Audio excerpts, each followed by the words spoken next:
Hey everybody, welcome back to my channel. My name is Leah and today's video is all about ways that a loan signing agent can make money in an attorney state. I've gotten some questions in the comments about this and I figured others probably had similar questions, so I thought it might just be worth my while to make a video so that I could answer the questions because I love to talk to you guys in the comments.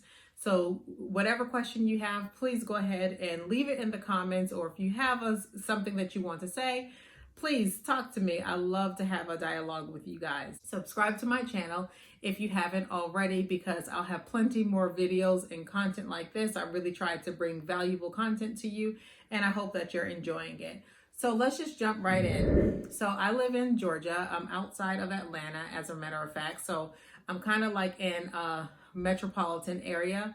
Where I live is a little bit more rural, but Atlanta is about 45 minutes away from me. So as far as me working in this attorney state of Georgia, there have been a lot of different things that I've been able to do as a loan signing agent.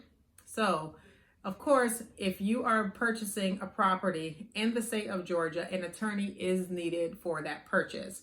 So with that being said, you may think that a lot of business is shrunken up because of the fact that we are in an attorney state, but there still is a huge opportunity for the simple fact that you could conduct a loan closing if that loan closing is based in from another state that is a non-attorney state.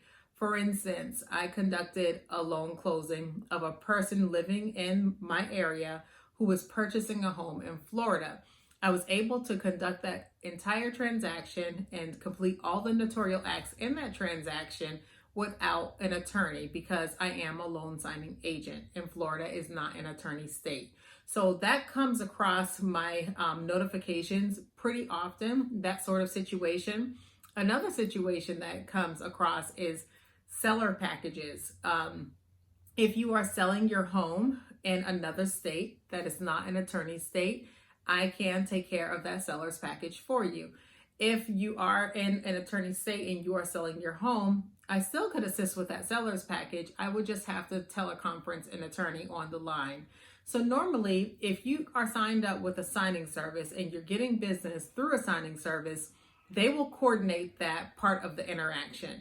So they would coordinate the attorney and then let the attorney know that I will be there to present the documents and to act as a witness.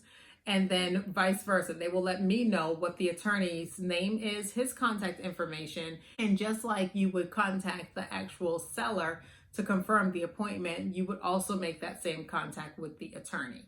So that works out pretty well. And I do that quite often. So that works as far as refinances in Georgia, sellers packages in Georgia, as well as home purchases. So what do these packages pay? They pay a variety of pays. So one thing you can do is have prices. You can have a price list set. I will give you guys a guide of what you could possibly charge, but of course, every situation is different. What I will say though is sometimes you may have a certain price and that signing service has the price that they are willing to pay for it.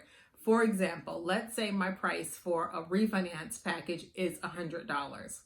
The signing service might say, we will pay $75. So therefore you have to make the decision to one, counter offer. And if you counter offer, sometimes you might lose that business. Number two, you could say, okay, I'm going to do it for $75, or you can reject it. But something interesting happened with me the other day. I have a fee of $100 for a particular service that I take care of. And I received a notification and the signing service was paying $125. So guess what? That's the amount of money that I made for that particular signing. So that's pretty much the way it works. It's good to have a range of pricing or an idea of what you would like to charge. But for me, it's not always set in stone. My price is not set in stone because I do want to get business and I want to build relationships. So in order to do that, if there is a signing that's just a few dollars, $10, $15 or something like that, less than what I would normally like to pay, as long as it's not a ridiculous amount of miles away from my home or away from the area that I'm working in, I'll accept that signing because I consider it as an opportunity to gain a relationship with that signing service. I hope that you guys are following me on that. Okay, so as far as other types of transactions that you could perform as a notary in the state of Georgia or in an attorney's state, there are sometimes when you will have a situation where someone is modifying their home loan. So with a modification, you would simply present the documents to the homeowner, have them sign the documents. You would explain the documents, a small explanation of the documents, and then, of course, you would complete the notarial acts. So my very first signing was a modification for an auto loan. So this sometimes takes place where someone is wanting to modify the terms of their loan and a notary is needed. So of course I received the assignment. I took the assignment and completed it, and it was great. It was very easy, a very small package, very, very easy. I think I spoke about that in one of my earlier videos. So there are some times when your services are asked for and there are no notarial acts to complete. For instance, in the event of you acting as a witness with an in-person attorney, the attorney would complete the notarial acts and you would simply act as a witness with them. Another example of that is a debt reconciliation package. These don't always have notarial acts to complete. However, you can get these jobs through signing services and signing platforms. You simply print out the documents, follow the instructions. This list is not all inclusive of the type of business that you could get as a loan signing agent.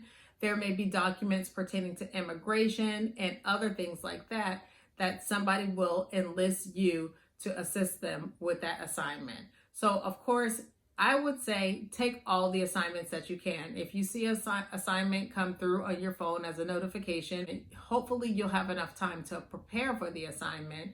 And if so, jump right in, because that's how you're going to learn. That's how you're going to be able to understand the document and gaining valuable work experience. So I hope that this answers some of the questions that you may have had. I hope my explanations were very clear. So I just wanted to just tell you guys about that very quickly, and I will see you guys in the next video. Bye.